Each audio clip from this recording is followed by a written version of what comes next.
రోజు ఉదయం ఏదో ఒక బ్రేక్ఫాస్ట్ చేయాలి కదా, ఏది చేయాలని తోచినప్పుడు, అది కూడా ఏదైనా హెల్తీగా చేయాలి అన్నప్పుడు ఇలా ఈజీగా ఇంట్లో ఉండే రాగి పిండితో ఇలా బ్రేక్ఫాస్ట్ చేసి పెట్టండి. హెల్త్కి చాలా మంచిది, పిల్లలు కూడా చాలా ఇష్టంగా తింటారు. ఇప్పుడు ఎలా చేయాలో చూద్దాం. ముందుగా ఒక బౌల్ తీసుకొని ఒక కప్పుతో 1 కప్పు రాగి పిండి, 1 కప్పు బియ్య పిండి తీసుకోవాలి. అదే కప్పుతో 1 కప్పు పెరుగు తీసుకోవాలి. పిల్లలకి రాగి రొట్టె చేస్తే అస్సలు తినరు కదండి, అలాంటి పిల్లలకి ఇలా చేసి పెట్టండి, చాలా ఇష్టంగా తింటారండి మనం ఎన్ని పెట్టినా కూడా.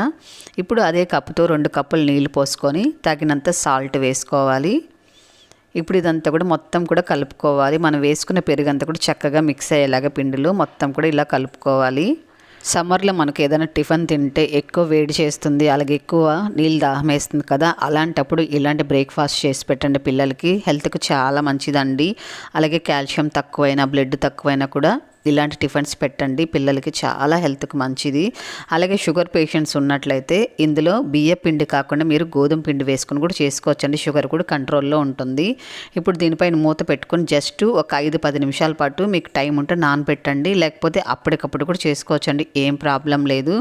జస్ట్ ఒక 5 నిమిషాలైనా నానబెట్టారంటే మనం వేసుకున్న బియ్య పిండి అలాగే పెరుగు కూడా చక్కగా నానుతుంది, అన్నీ సెట్ అవుతాయి. ఇందులో సన్నగా కట్ చేసుకొని ఉల్లిపాయ ముక్కలు, క్యారెట్, తగినన్ని పచ్చిమిరపకాయలు కట్ చేసుకొని కొత్తిమీర, కరివేపాకు వేసుకొని కొద్దిగా టమాటా కట్ చేసుకొని కొద్దిగా వంట సోడా కూడా వేసుకొని మొత్తం కలిసేలాగా ఇలా మిక్స్ చేసుకోవాలి. కొద్దిగా వంట సోడా వేయడం వల్ల బాగా పొంగుతూ వస్తాయండి, సాఫ్ట్గా ఉంటాయి. ఇలా కలుపుకుంటే సరిపోతుంది. ఇందులో వాటర్ అంతా ఏం అవసరం లేదండి, కరెక్ట్గా కప్పు కొలతలతో తీసుకుంటే సరిపోతుంది. ఇప్పుడు స్టవ్ పైన ఒక ప్యాన్ పెట్టుకొని కొద్దిగా ఆయిల్ అప్లై చేసుకొని పిల్లలకైతే నెయ్యి వేసి ఇవ్వండి, చాలా టేస్టీగా ఉంటుందండి.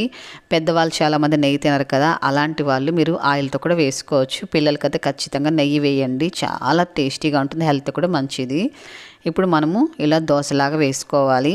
మీకు బాగా క్రిస్పీగా కావాలి అన్నట్లయితే మీరు కాస్త పల్చగా వేసుకోవచ్చండి. కాస్త సాఫ్ట్గా ఉండాలి అన్నట్లయితే కాస్త మందంగా వేసుకుంటే సరిపోతుంది.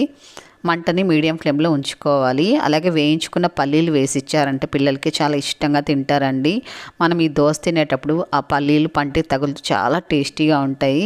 బాగా క్రిస్పీగా వేయించుకోవాలండి పల్లీలు, అప్పుడే చాలా రుచికరంగా ఉంటుంది. ఇప్పుడు సైడ్లో కొద్దిగా ఆయిల్ వేసుకొని మూత పెట్టుకొని ఒక 2 నిమిషాల పాటు వదిలేసేయాలి.